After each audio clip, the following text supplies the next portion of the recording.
जय सिया राम।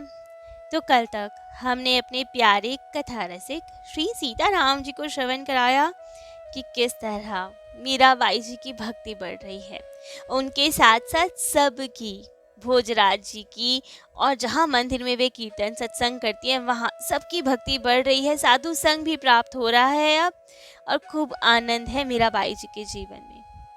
परंतु अब समय ने थोड़ी करवट बदली।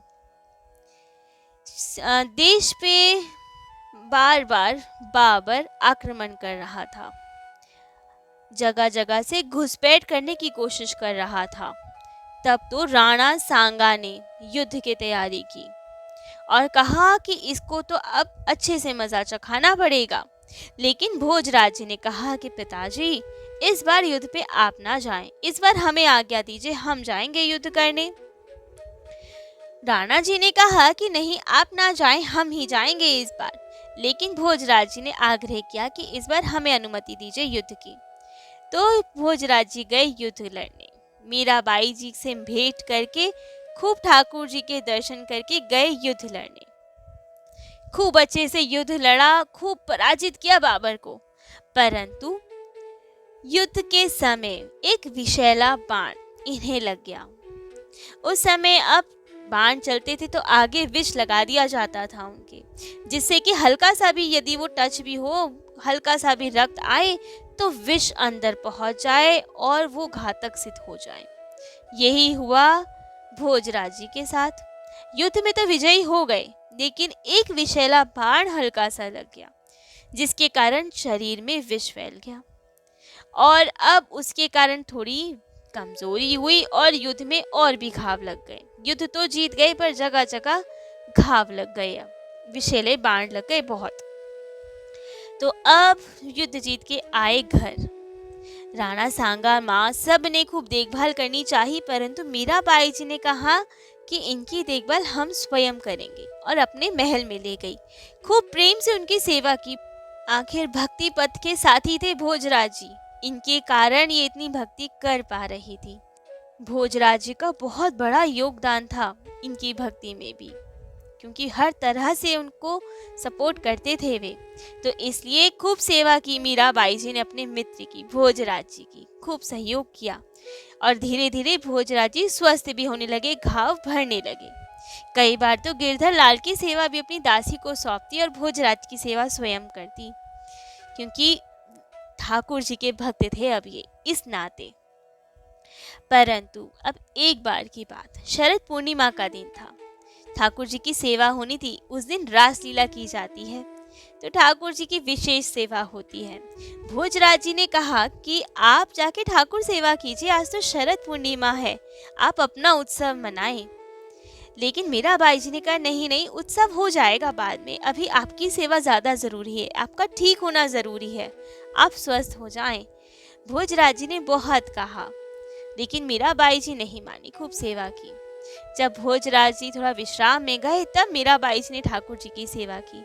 उन्हें श्वेत वस्त्र पहनाए गए, खूब सुंदर सुंदर पद गाए गए, रास पंचाध्याय का पाठ सुनाया गया। लेकिन अब ये सब होते होते अब वे तो वृंदावन की गोपी ही है ना, और रासलीला शरद पूर्णिमा की महारास, वे तो परम उत्सव होता है। अब धीरे धीरे पद गाते गाते उसी भाव में आविष्ट हो गई और अब तो खूब ठाकुर जी को पुकारने लगी, सुध बुध भूल गई। इधर दौड़े उधर दौड़े कि कहाँ गए मेरे श्याम सुंदर, कहाँ गए मेरे द्वारिकाधीश। पुकारे उन्हें, कोई सुध बुध नहीं, केवल अपने ठाकुर जी को पुकार रही है, अपने गिरधर लाल को पुकार रही हैं और दौड़ रही हैं। भोजराज जी की आंखें खुली कि क्या हुआ। पता चला मीराबाई जी तो भावावेश में है, उन्हें होश ही नहीं वे क्या कर रही हैं। वे ठाकुर जी को पुकार रही हैं, वृंदावन की लीला में है वो इस वक्त, और वहाँ ठाकुर जी को पुकार रही हैं। सारी सखियाँ, उनकी दासियाँ वहाँ नहीं थी उस वक्त, बाहर थी, रात्रि ज़्यादा हो गई थी, वो भी विश्राम में थी। भोजराज जी ने आवाज़ लगाई दासियों को भी, मीराबाई जी को भी, कि संभलें ये, कहीं गिर ना पड़े। लेकिन मीराबाई जी को कोई होश ही नहीं, ना दासिया कोई आ पाई। आवाज़ नहीं पहुंची भोजराज जी की, इतनी आवाज़ निकल भी नहीं थी, क्योंकि अस्वस्थ बहुत घाव थे। भर तो रहे थे घाव, लेकिन उतने ठीक नहीं हुए थे अभी। और यहाँ मीराबाई जी की स्थिति तो और ऊंची होती जाए। ठाकुर जी के विरह में रो रही हैं वे, उनको स्मरण कर रही हैं। अब चित्तौड़ का किला बहुत ऊंचा, बड़े बड़े झरोके उसमें पर्दा लगा हुआ। अब मीराबाई जी दौड़ते दौड़ते झरोके पे चढ़ गई। ठाकुर जी को याद करी है कि हे मेरे गिरधर लाल, मैं आ रही हूँ। और यहाँ भोजराज जी को चिंता कि यदि ये झरोके से नीचे गिर गई तो चकनाचूर हो जाएगा शरीर, इतना ऊंचा किला है ये।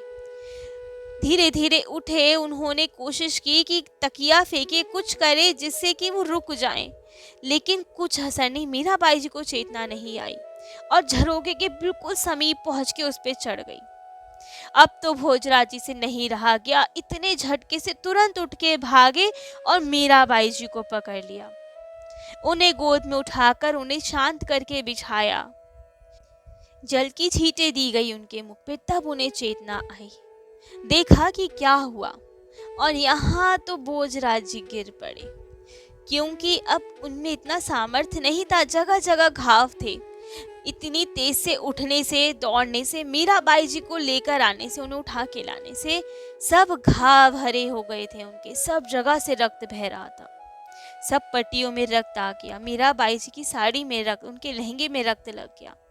मीराबाई जी ने देखा कि ये क्या हो गया, रक्त आ गया, कैसे हुआ ये सब। और यहाँ भोजराज जी को रक्त की तो चिंता नहीं, उन्हें एक अलग दुख। बहुत रो रहे हैं आज भोजराज जी कि हमारी प्रतिज्ञा टूट गई।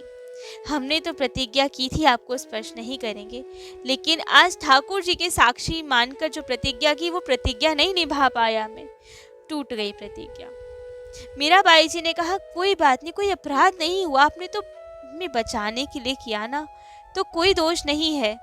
लेकिन उनके मन में सांत्वना ना आए। वे कहे कि कुछ भी हो, बेशक आपको बचाने के लिए हमने ऐसा किया, क्योंकि यदि हम नहीं पकड़ते आपको तो आप नीचे गिर जाती, आप बचती ही नहीं, सब चकनाचूर हो जाता आपका शरीर। लेकिन फिर भी प्रतिज्ञा तो नहीं निभा पाया ना मैं।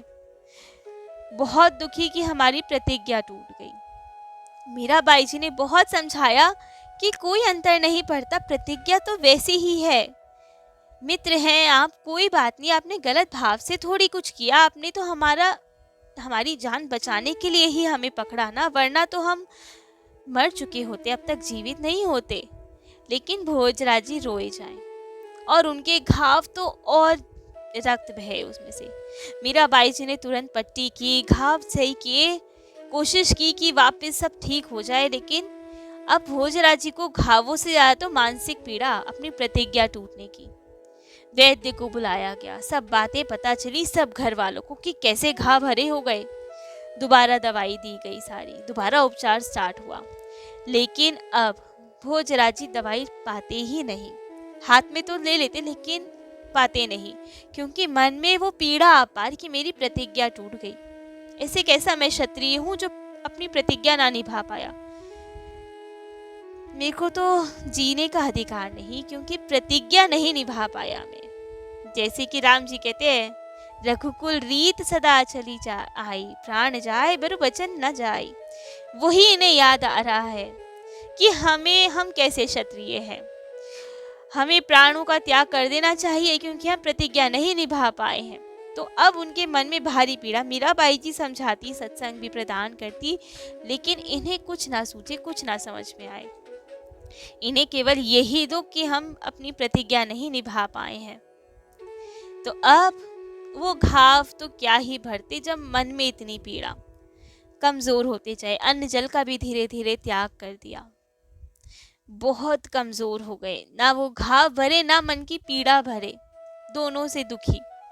क्या करे मीराबाई जी? मीराबाई जी ने खूब समझाती कि आप स्वस्थ नहीं होंगे तो कैसे चलेगा, आप तो हमारे भक्ति मार्ग के पथिक है ना, हमारे साथ ही है ना, आपने कहा था ना साथ में भक्ति करेंगे, आप साथ देंगे हमारा, आप ऐसे रहेंगे तो कैसे चलेगा? आप छोड़कर ना जाएं हमें, आपने कहा था साथ दूंगे, हमने वचन दिया था ना कि वृंदावन भी ले जाएंगे, आप ऐसे रहेंगे, आप हमें छोड़ के जाना चाहेंगे तो वृंदावन कैसे ले जाएंगे? लेकिन उनके मन में वही सब पीड़ा कि मैं तो अपना वचन भी नहीं निभा पाया, तो मैं क्या करूँगा, मैं कैसे वृंदावन ले जाऊँ, क्या भक्ति करूँगा मैं, जब एक वचन ही नहीं निभा पाया। लेकिन मीराबाई जी खूब समझाए कि कोई अपराध नहीं हुआ है आपसे। तब तो जब वैद्यों ने भी कह दिया कि अब इनकी बचने की संभावनाएं बहुत कम है, एक दिन भोजराज जी ने अपने छोटे भाई रतन सिंह को बुलाया और उनसे कहा कि आपकी ये जो भाभी है ना, ये बहुत बड़ी भक्ता है, कोई नहीं समझ सकता इन्हें पूरे परिवार में, हमने जाना है, स्वयं देवी है ये, भक्ति का दीपक है ये, कभी बुझने ना पाए ये। हम जा रहे हैं संसार से, लेकिन आपको एक जिम्मेदारी देके जा रहे हैं कि आप सदा मीराबाई जी का ध्यान रखें, कभी कोई कष्ट ना होने दें इन्हें। हम यहाँ रहें ना रहें, इन पे कोई कष्ट नहीं आना चाहिए, अब हमेशा बचा के रखें इन्हें सबसे, हमें वचन दीजिए। तब तो रतन सिंह ने वचन दिया कि भाई साहब, जैसा आप चाहते हैं वैसे ही होगा। अपनी कुल देवी को मैं बाद में पूजूंगा, पहले मेरा बाबी साहब को पूजूंगा, इन पे कभी कोई आँच नहीं आने दूंगा। और यही सब वचन कहते हुए भोजराज जी अब कहा कि अब सब जाएं, केवल मीराबाई जी थी वहां, उनके गिरधरलाल और भोजराज जी की आंखों में अश्रु, मीराबाई जी की आंखों में अश्रु। इसलिए नहीं कि वो पति थे उनके या सांसारिक कोई संबंध था, इसलिए क्योंकि अब भक्ति का नाता जुड़ गया था। अब वे उनके गिरधरलाल जी वाले थे, तो उनके लिए तो दिल में अपार दुख कि ये क्यों जा रहे हैं। तो अब उन्होंने कहा भोजराज जी ने कि हे देवी, मैं ठाकुर जी की कभी भक्ति नहीं कर पाया, आपके प्रति भक्ति का भाव अवश्य है। अब मेरा अंतिम समय है, मुझे केवल एक ही चीज चाहिए कि अब ठाकुर जी की प्राप्ति हो। आप कहती है ना आपको रोज दर्शन होते हैं ठाकुर जी के, कृपा कीजिए ना, मुझे भी मेरे ठाकुर जी के दर्शन करा दीजिए। तब तो मीराबाई जी ने कहा अवश्य। एक बार को ठाकुर जी अपने भक्त की बात टाल सकते हैं, लेकिन अपने भक्त के भक्त की बात कभी नहीं टालते। दासानुदास पे विशेष कृपा होती है, आपके लिए तो वे अवश्य आएंगे, अवश्य आपको अपने धाम में लेके जाएंगे।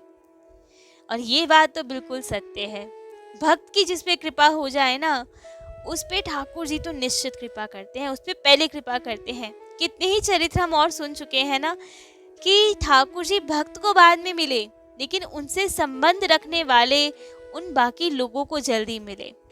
चाहे वो सेन नाई जी का चरित्र, उसमें भी हमने श्रवण किया था कि राजा को पहले दर्शन हुए थे। ऐसे ही कितने चरित्र थे।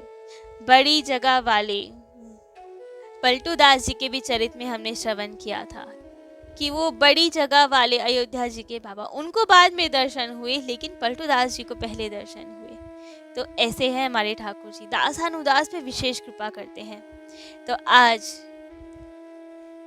एक बार और कृपा होने को थी।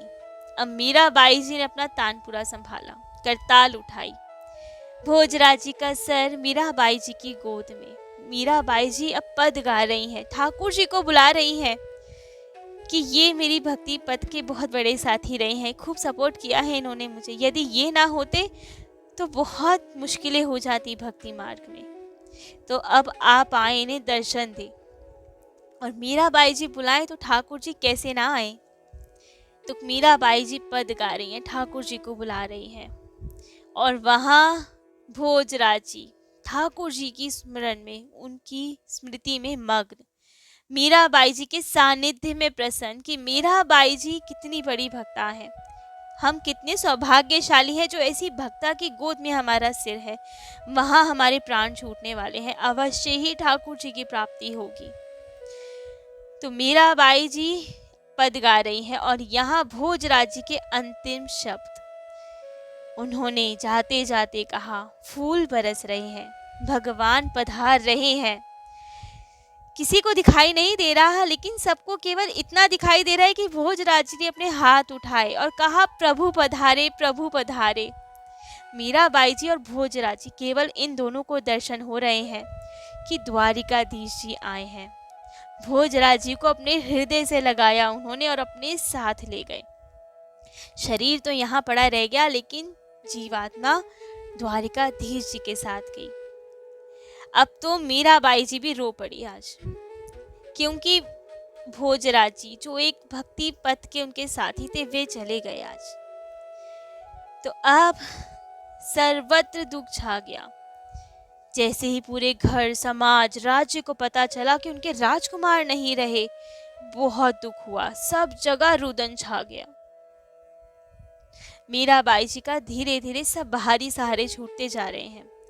जब मीराबाई जी के विवाह को 6 महीने हुए थे, तभी उनकी माँ का देहांत हो गया था। 5 वर्ष हुए विवाह के, तब उनके पिताजी चले गए थे। ये 2 सहारे तो छूट चुके थे। अब 11 वर्ष बाद विवाह के पति चले गए, एक भक्ति पद के साथ ही चले गए। धीरे धीरे सब बाहरी संबंध छूटते जा रहे हैं, लेकिन ठाकुर जी साथ हैं।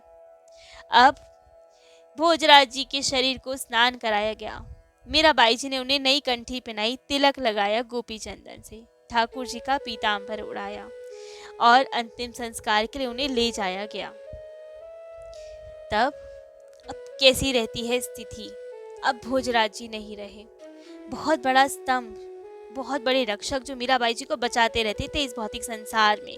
वैसे बचाने वाले तो गिरधर लाल है, लेकिन संसार की दृष्टि में भोजराज जी बहुत बड़े सपोर्टर थे, जो उन्हें बचा रहे थे, रक्षक थे एक। अब क्या होता है, कैसे जीवन रहता है मीराबाई जी का, क्या क्या मुश्किलें आती हैं, ये सब हम अपने कथा रसिक श्री सीताराम जी को कल श्रवण कराएंगे। आज के लिए इतना ही। जय जय श्री सीताराम।